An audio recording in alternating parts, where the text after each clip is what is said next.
আর এখন ফেসবুকে এসে টিকটক করতেছে, কথা কয় না। শাড়ি পইরা রং ঢঙ্গের সাজ দিয়ে ফেসবুকে ছবি পোস্ট করতেছে, এরকম মহিলাও আছে না নাই? যাদের বউ টিকটক করে এরকম স্বামীও আছে, তবে আপনাদের এলাকায় নাই। আপনি বেপরদায় মানুষের সাথে দেখা করেন, লাজ লজ্জা কিছু নাই। এই জন্য মা বোনদের অনুরোধের ভাষায় বলে যাব, মা আল্লাহর ফরজ বিধান, পর্দা মানলেই শান্তি, পর্দা মানলেই মুক্তি, কথা বলে ঠিক কিনা? পর্দা নারীর সিকিউরিটি দেবে, পর্দা নারীকে নিরাপত্তা দেবে, পর্দাশীল নারীর উপরে আল্লাহর রহমত নাজিল হয়। আল্লাহ বলেন ওয়াকরনা ফি বুয়ুতিকুন্না ওয়ালা তাবাররাজনা তাবাররুজাল জাহিলিয়াতিল উলা, নারীরা তোমার ঘরের ভিতর অবস্থান করো, খবরদার জাহিলিয়াতি যুগের মেয়েদের মতো নোংরা অশ্লীল পোশাক পরে নিজের দেহকে প্রদর্শন করো না। কোন সম্ভ্রান্ত ভদ্র ফ্যামিলির মেয়ে বোরকা ছাড়া বাহিরে যেতে পারে না, কথা বলে না কেন? আর এখন ফেসবুকে এসে টিকটক করতেছে, কথা কয় না। শাড়ি পইরা রং ঢঙ্গের সাজ দিয়ে ফেসবুকে ছবি পোস্ট করতেছে, এরকম মহিলাও আছে না নাই? যাদের বউ টিকটক করে এরকম স্বামীও আছে, তবে আপনাদের এলাকায় নাই। মা বোনদেরকে বলো, মা আমি আপনাদের সন্তানের মতো, কারো ভাইয়ের মতো বিনয় সহিত অনুরোধের ভাষায় বলে যায়, মা আল্লাহর রাস্তায় বেপরদায় বাহিরে যাবেন না। একটা নারী যদি ঢিলা ঢালা বোরকা পরে হাত মুজা পা মুজা লাগাইয়া রাস্তাতে হেঁটে যায়, মনের অজান্তে শ্রদ্ধা সম্মানে মাথাটা নত হয়, কথা বলেন। আর যে নারী বিউটি পার্লারে সাজ দিয়ে রং ঢং করে নিজের দেহের প্রদর্শন করে আর মনে করে যুবকেরা আমার দিক তাকায় আছে, আবার দুষ্ট যুবক যারা তারা বলে জিনিস একটা গেল, তখন মহিলা ডেকে বলে, এই অসভ্য যুবক, তোদের ঘরে কি মা বোন নাই? ওই যুবক তখন বলে, আমার ঘরে মা বোন আছে, কিন্তু তোমার মতো নির্লজ্জ বেহায়া বেপরদা না। আমার মা বোন বোরকা পরে, পর্দা করে, কথা কয় না কেন? এই জন্য মা বোনদেরকে বলো, মা পর্দা করেন, পর্দায় শান্তি, কথা বলে ঠিক কি না? যে নারীর যত লাজ লজ্জা বেশি, যে নারীর ভিতরে হায়া বেশি, শরম বেশি, আল্লাহর ভয় বেশি, ওই নারী কখনো নিজেকে প্রদর্শন করে রাস্তাঘাটে চলবে নিঃসন্দেহে। সে ফাতেমার চাইতেও ভালো পর্দা করার চেষ্টা করবে, যদিও সম্ভব নয়। এজন্য মা বোনদেরকে বলো, মা হযরতে ফাতেমা একটা ঘটনা মনে পড়ে গেছে, বলবো না? এখন না বলি, মা বোনদের উদ্দেশ্যে যদি হয় শেষে বলবো ইনশাআল্লাহ। আমার ভাইরা লম্বা হবে, লম্বা করার সুযোগ নাই, তাহলে নামাজের মধ্যে দাঁড়ায় আমাদের মন খালি জিকছে জিক যায়, কথা বলে ঠিক কিনা? নামাজের মধ্যে মন খালি ছটফট করে, এভাবে নামাজ বলে নামাজ হবে না। আমার ভাইরা এক সাসামিয়া মুরব্বি এত তাড়াহুড়া করে ওযু করছে, এক ঠ্যাং না ধুইয়া মসজিদের মধ্যে ঢুকেছে। চাচা জামাত ধরার জন্য দৌড়ে গেছে, এদিকে লুঙ্গি খুলে গেছে, চাচা টের পায় নাই। পেছন থেকে একজন ডেকে বলে, চাচা লুঙ্গি খুলে গেছে, আগে লুঙ্গি ঠিক করেন, কয় না আগে জামাত ধরি। এরকম তাড়াহুড়া করে মসজিদে যাওয়া লাগবে না, আজান দেয় 15-20 মিনিট আগে। চাচা তখন আপনি কি করেন, কথা কয় না কেন? যখন জামাতের 1 মিনিট আছে খালি দৌড় মারতেছে, আছে না নাই? আছে না নাই? আমার ভাইয়েরা, এই জন্য আপনাদের উদ্দেশ্যে বলে যেতে চাই, নামাজ পড়তে হবে নামাজের মতো। আপনি আমি সালাত আদায় যখন করব, মনে মনে এই ভয় করব, আমি নামাজ আদায় করতেছি, আমার আল্লাহ আমাকে দেখতেছেন।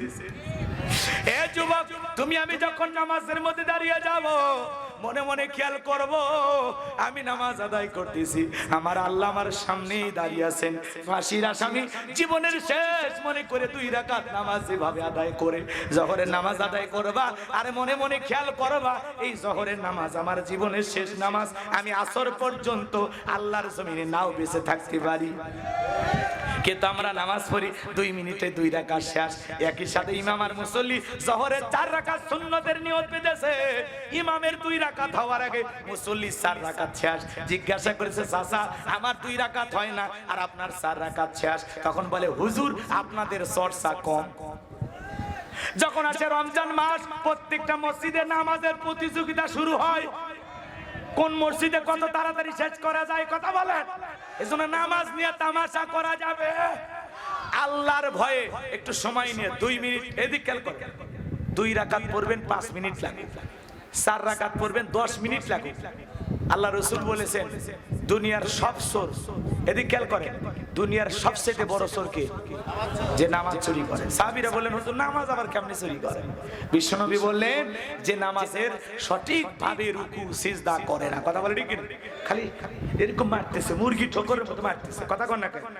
ওই এমন কায়দায় সিজদা দেয় মনে হয় 2 রাকাতের 4 সিজদা একবারে মারলে ভালো হয়। দোয়া করব? কষ্ট হচ্ছে আপনাদের? তাহলে আল্লাহর ভয় একটু সময় নিয়ে আল্লাহকে রাজি খুশি করার জন্য, আল্লাহর নৈকট্য লাভের আশায় নামাজ আদায় করবেন। কারা কারা 2 হাত তুলে দেখান। আল্লাহ আমাদের সবাইকে 5 ওয়াক্ত সালাত আদায় করার তৌফিক দান করুন। জোরে বলুন আমিন। এইবার চলেন মুমিন বান্দার 2 নাম্বার গুনাহবলী। আল্লাহ রাব্বুল আলামিন বলেন ওয়াল্লাযীনা হুম আনিল লাগবি মুরিদুন। মুমিন বান্দার 2 নাম্বার গুনাহবলী, অনার্থক কথাবার্তা বলা যাবে না। এক জায়গায় বসে 2-3 ঘন্টা গল্প করে, চায়ের কাপে ঝড় তোলে। যারা মানুষের সমালোচনা করে এরা নিচু মনের মানুষ। এত সমালোচনা করে আপনার লাভটা কি? কথা কয় না কেন? এক জায়গায় বসে অমুক খারাপ তমুক খারাপ, এ ভালো না সে ভালো না, ওই করছে ওই করছে। আরে বেটা তুই কি করছিস? কথা কেন? তোমার খবর কি? কথা কয়। অমুকে সুদ খায়, অমুকে ঘুষ খায়, অমুকে এই করছে, অমুক তুই করছে, ওই হুজুর ওই করছে, ওই হুজুর সেই করছে। আর তোমার খবর? আমি তো আমাকে নিয়েই ব্যস্ত থাকি, আমার জিন্দেগির তুলুটিয়ে দিয়ে ভরা। আমি তো তালাশ করি আমার নিজের জীবনের ভুল। কথা বল ঠিক কি না? যারা এদিকে খেয়াল করেন, আগে সমালোচনা, গীবত, পরনিন্দা, সকল করি এগুলো করতে মহিলারা, এটা এখন পুরুষের ভিতরে ঢুকে গেছে। এই কথা বলেন না কেন? এক জায়গায় হইলে 4-5 জন, এক জায়গায় হইলে দুনিয়ার সব গল্প ওনাদের কাছে। মনে হয় গীবত কমিটির সভাপতি সেক্রেটারি বসে গেছে। আল্লাহর ভয় নাই। কথা বলেন ঠিক কিনা? আপনি জবান দিয়ে যা বলতেছেন, মা ইয়ালফিজু মিন কাউলিন ইল্লা লাদাইহি রাকিবুন আতীদ। বান্দা এমন কোন কথা বলে না যে কথা রেকর্ড করার জন্য আমার ফেরেশতারা নাই। আপনি জবান দিয়ে যা বলবেন প্রত্যেকটা কথার জবাব আল্লাহর কাছে দেয়া লাগবে। এইজন্য মুমিন বান্দা জবান দিয়ে কথা বলবে ততটুকু প্রয়োজন যতটুকু। মুমিন বান্দা জবান দিয়ে সে কথা বলবে যে কথা বলে সব হয়। মুমিনের মুখ দিয়ে ভালো ভালো কথা উচ্চারিত হবে। কথা বলেন ঠিক না? এত সমালোচনা কেন করেন? যারা নিচু মনের মানুষ তারা মানুষের সমালোচনা করবে। কিছু কিছু মানুষ মানুষের বাড়ি ঘরের বিষয় নিয়ে সমালোচনা করে, কিন্তু মনে রাখবেন যারা বুদ্ধিমান তারা নিজের আইডিয়াকে কাজে লাগাইয়া নিজের জীবনটাকে পাল্টানোর জন্য কাজ করে যায়। কথা বলে ঠিক কিনা? আরে মানুষকে নিয়ে এত ভাইবে লাভ কি? নিজের আত্মসমালোচনা করেন, নিজের জিন্দেগির তুলুটি তালাশ করেন। আমি তো নিজেকে নিয়েই পেরেশানিতে ব্যস্ত, আমার জীবন ভুল দিয়ে ভরা। কথা বলে ঠিক কিনা? এই জন্য ভাইরা আমার, নিজেদের জীবনের ভুল ধরার চেষ্টা করবো। আল্লাহ তৌফিক দান করো। জোরে বলুন আমিন। মুমিন বান্দার 2 নাম্বার গুনাহবলী, আল্লাহ যদি মুমিন বান্দাকে টাকা দেয়, মুমিন বান্দা টাকা হলে সিনেমা হল বানাবে না, যাত্রা গানের আয়োজন করবে না, গানের কনসার্ট দেবে না, মদের বার দেবে না। মুমিনের টাকা হলে মুমিন মসজিদ বানাবে, মাদ্রাসা বানাবে, ঈদগাহ মাঠ বানাবে।